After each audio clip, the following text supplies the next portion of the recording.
What are you expecting to see from Jeff Sims, Steve Sipple, in his first career start?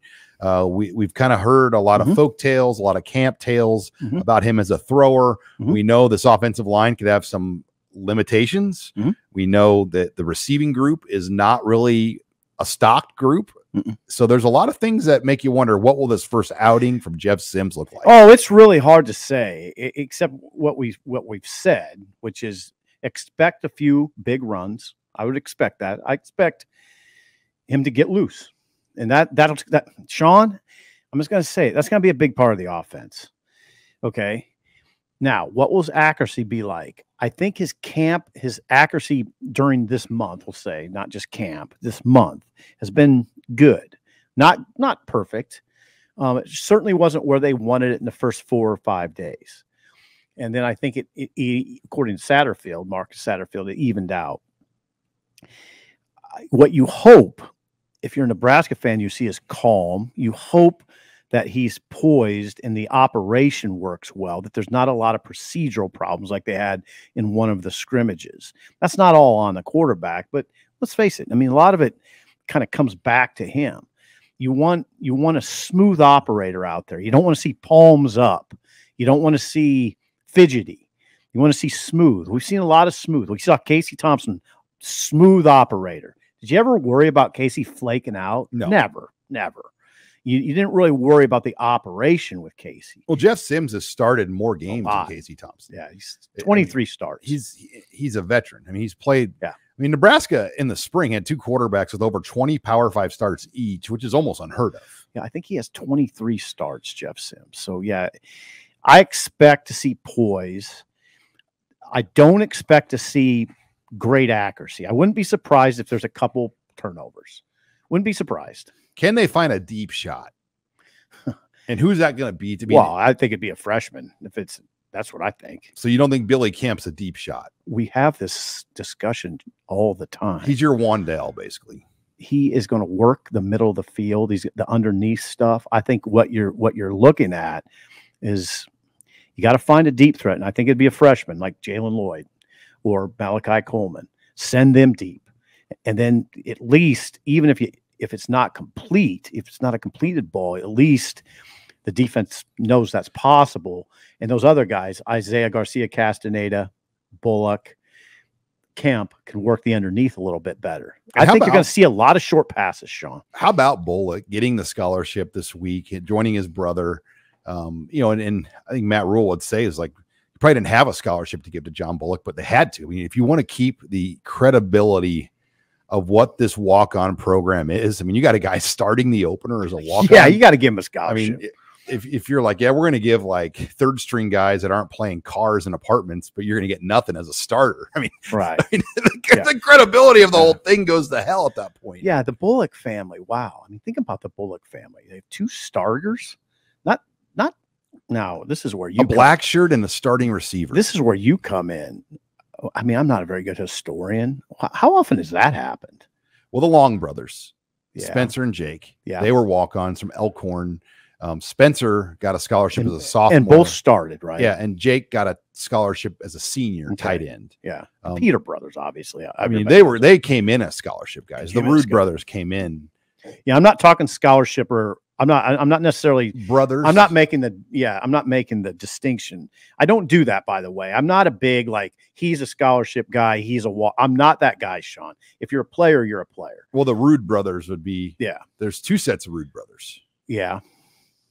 Yeah, there were. But Tom and his brother. Did Barrett and his brother play together? Yeah, 1 year. 1 year. Okay. See, you're good at this. Tom and I talked about this years ago in the first book I did, and there was a play where they both were out there together. Okay. And you know how Tom Rude, he's just pretty even keel, and he goes, I got to admit, that was pretty special. Yeah. You know, like seeing, think about their great-grandfather was Clarence Swanson. Yeah. Who was a Hall of Fame member for Nebraska, played. I mean, the Rude family history to Nebraska football goes back over 100 years. And Tom was a great player. I mean, he was an NFL player for years. So, no, but this is what a moment for this family. The Bullock family to have 2 starters, and they're both going to be critical in this game. Critical. Is John, is John ready? You're asking him a lot. You're asking a lot of him here. This was a nickel player last year who never played a regular down. Now he's starting. These are two guys that were kind of casualties of the COVID recruiting era too. I mean, they just, particularly Alex. I mean, I was going back and reading my notes. Like, he had a phenomenal senior year. Phenomenal. You loved him. I know. I remember that. I mean, we went, because Nebraska wasn't playing that 2020. I watched him 3 times. You liked him. And every time I'm like, God, what am I missing here? Like, he makes interceptions, touchdowns, every game I'm at. And finally he got his chance. I ran into a former Husker player that knew him too. And he was like, Sean, he goes, he's a scholarship player. Like, didn't get one though. He got screwed. I mean, because he didn't have camps, and South Dakota State gave him like probably a partial. I think it would have been. I don't think it was a full boat. John didn't have much either. No, and I just think you fell victim to the system. Like they're not the tallest, and they're at tough positions to get scholarships at. So it worked out. I mean, you just don't see it where kids like. I mean, for a receiver that's a walk on, to get an opportunity like this is hard. John Bullock starting this game and has a black shirt, largely, or at least in part, because Nick Henrich is ailing. We don't know exactly what his health status is. From what I've heard, Sean, correct me if I'm wrong on this, Nick Henrich, I don't think this is a long-term situation. No, I mean, he could play in this game. We'll find out. And do you think he could play? Well, how about the new availability report that's going to be released? Yeah, tell people about that. So at 5 p.m. on Thursday, the Big Ten is going to require you 2 hours before kickoff to release a, quote, availability report, essentially a gambler's report, is what it is. I mean, to let the gambling agencies know who's playing and not playing. But, I think coaches would tell you, like, the gambler people already know. Right. So I think it's at least 2 hours before. So they could release it at 4, 3. I get the sense Rule's going to wait till 5. Wait till 5. I do too. Keith Mann will be up there or whoever and just hit send at 5. And I will tell you that Rule, I don't think he likes this. Because he dealt with it in the NFL. And I mean, in the NFL, if you were dishonest, you'd get fined. Yeah.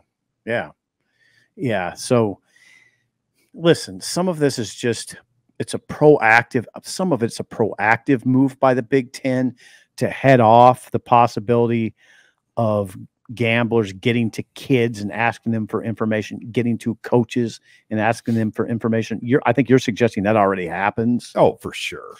Okay. I mean, come on. Yeah. Babe in the Woods. I mean, are you gonna give me the Babe in the Woods?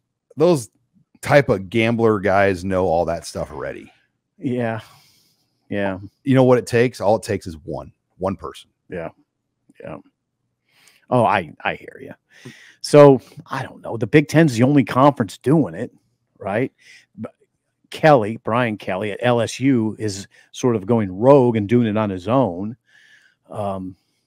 just to be proactive. Like I said, the Big Ten's doing. They weren't doing it at Iowa and Iowa State.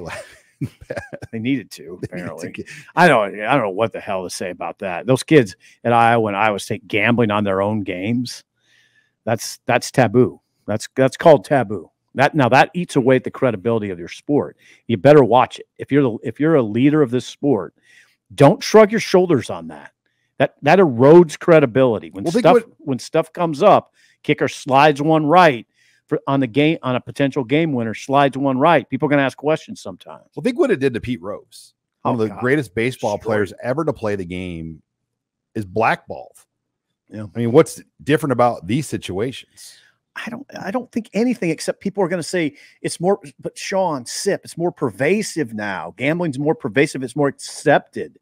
Okay. I don't want to hear too much about that. It's about the integrity and the credibility of the sport. I'm amazed how much I hear that. Like, come on, Sip. As long as they're not betting against their own team, which has happened. It happened at Iowa. There's kids betting against their team under their parents' name or their aunt's name, friend. Yeah. I don't want to sound like I'm on a high horse. I just want to give voice to sort of this protection of the game notion. The good thing about the state of Nebraska, though, is you can't do it in the state on your phone. Like, Iowa's a legal state where you can place bets on your phone. So, like, if you wanted to place a bet on your phone into the casino in Council Bluffs, you would have to drive over the river to a gas station or something, Okay. place that bet on your phone in the parking lot and drive back. So if you were going to do it in Lincoln, you'd have to go straight to like Warhorse. Yeah, you'd go into Warhorse. Yeah. And the casino. In the casino, you'd physically have to do it in person. Okay. Okay. Well, we don't play those games. And Grand Island's got theirs going. Columbus is building a big Harrah's. Horseman's Park will have a casino. I mean, within a year or two, these casinos will be very prevalent. I mean, they already are, but they're going to be big. And I want to be clear on something. I'm not anti-gambling at all. But when it comes to student athletes betting on their own school, yeah, you got to draw the line. So good on was it the Iowa Criminal Investigation Division, whatever it is, and some district attorneys in the state of Iowa going after that. I'm fine with that.